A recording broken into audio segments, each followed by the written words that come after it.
Hi, this is Alan Russell. Um, we are working on FTE 217 Modern Sporting Rifles, Week 2 assignment.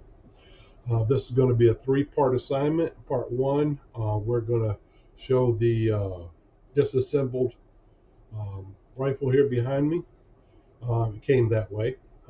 Everything except the lower receiver haven't received that yet. It's supposed to be here by Friday, the end of day Friday. Um,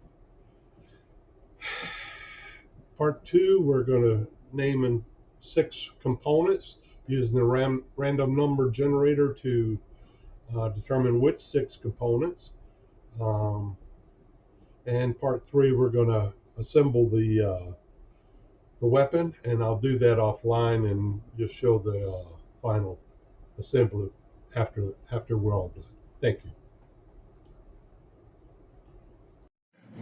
Okay, I wanted to go ahead and get started on this. I haven't got the strip lower receiver yet. That's was shipped yesterday. Today is Wednesday, so we'll see if I get that before the end of the week. Hopefully, I will. They're estimating online Friday sometime by the end of the day. Friday, we'll see what happens. So anyway, here's everything else. I got the buttstock, the pistol grip, the barrel shroud, the bolt centering group, the barrel itself. This is the upper receiver, and I've got the ejection port cover here and the assist button here. All the trigger assembly, buffer tube, charging handle, plus the buffer and the spring, gas port block, a flash suppressor with the crush ring, and of course right here we got the gas tube. Okay, it is Saturday, and I was finally able to pick up my lower receiver. Got here, I guess, yesterday afternoon sometime, and the place closed. And anyway, I got it now. I'm going to unbox that and show it to you. Right here is the lower receiver. So, um, and I think we're good. Okay, the next part of this, we are going to go over a list of parts that were generated with the random number generator. The numbers I got was 44, which was a extractor pin, 48, which is a forward assist detent, 97 trigger guard roll pin, 71, which is the crush washer for the flash suppressor, 56, which is the front sight post, and 68, which is the magazine release. All right, so as we go over those, the first one, 44, the extractor pin, this transfers force on the AR-15, transfer force when the fixed, it's a fixed pin, but it transfers force from the bolt to the extractor, and so it does, I guess, play a active role. At least as near as I can tell, it does play an active role in the cycle of operations, the ejection part. All right. Number 48 is the forward assist detent. And that is just part of a manual override to engage or force the BCG into the lock position. So if something goes wrong, the buffer spring don't work properly or something like that, it does not play an active role in the cycle of operations. It's just an auxiliary or fail-safe piece. All right. Next, we've got 97, which is trigger guard roll pin. My AR-10 doesn't have one of those, but the AR-15 in the picture did. But it just helps hold the bottom part of the trigger guard in place. So it plays no active role in the cycle of operations whatsoever, because it's just to hold a stationary piece of metal in place. Next, number 71 is the crush washer.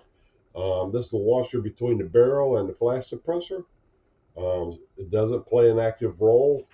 It just helps lock the flash suppressor in the proper position and helps secure it. So there's no active role. It's just a washer.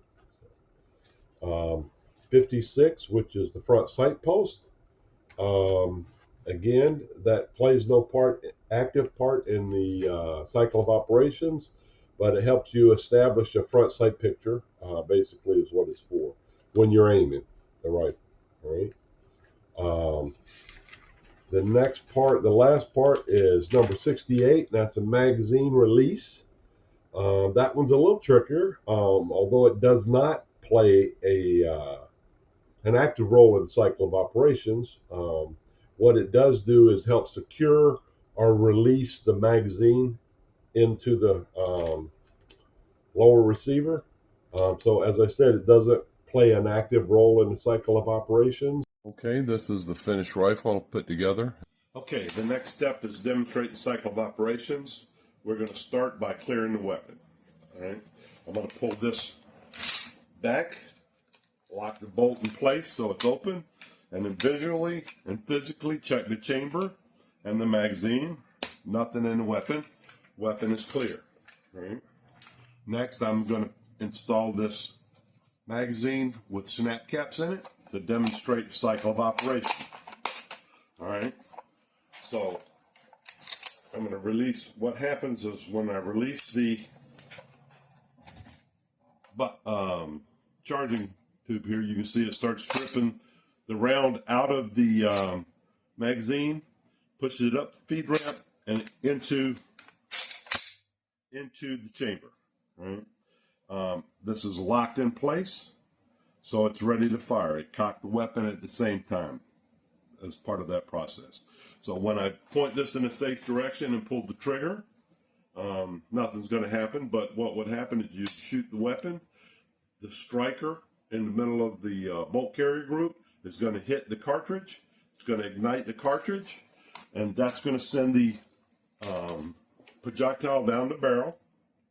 Once the projectile passes the gas block here, the expanding gases are going to come up through the gas block and back down through the gas tube and into the actuate the bolt carrier group and push it back, right, against in the opposite direction. As it starts moving back, the cam is going to rotate and unlock the bolt, strip the cartridge from the magazine just like this. All right. And then when you release it again, it's going to pick up another cartridge and put it in the magazine.